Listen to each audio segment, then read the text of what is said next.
Yo quiero que a mí me entierre como a mis antepasados.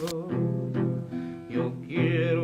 El movimiento indígena es uno de los más importantes en el país y de toda América. Además de su contexto histórico, pues es debido a este que existen diversas inclusiones socioculturales que satisfacen las necesidades de los colectivos aborígenes de nuestra tierra, aunque a veces no es así.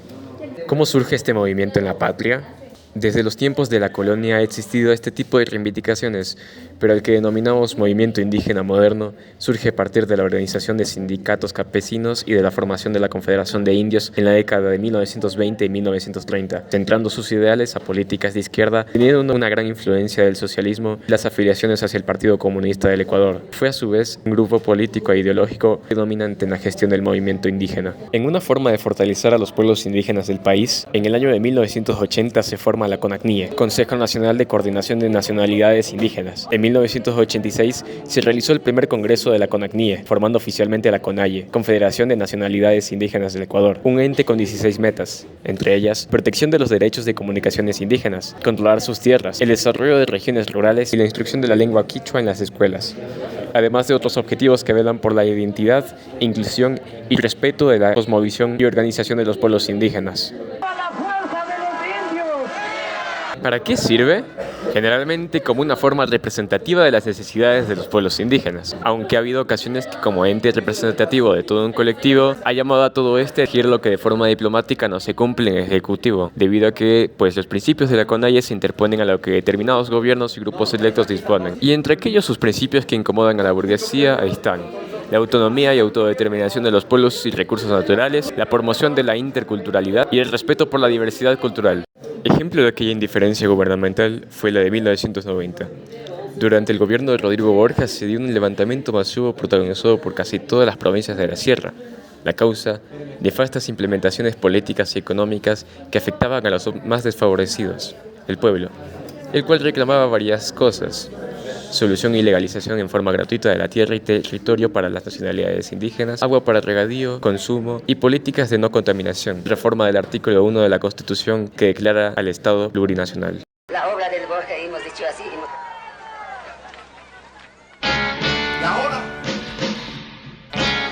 ¿Y ahora? Un día hubo una fiesta aquí en la prisión, la orquesta de los presos empezó a tocaron rock and roll y todo se animó, y un cuate se paró y empezó a cantar el rock. De 1997, en el gobierno populista de Abdalá Bucaram, la política del Ecuador se veía burlada por las conductas del presidente.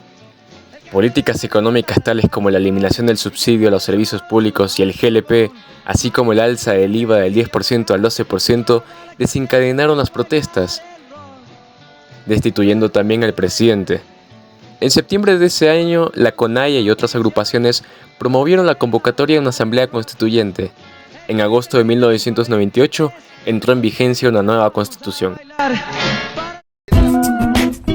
Durante los 2000, en el mandato de Yamil Mohuad, se vivieron muchas cosas que afligieron directamente en contra de la ciudadanía: la dolarización y el feriado bancario.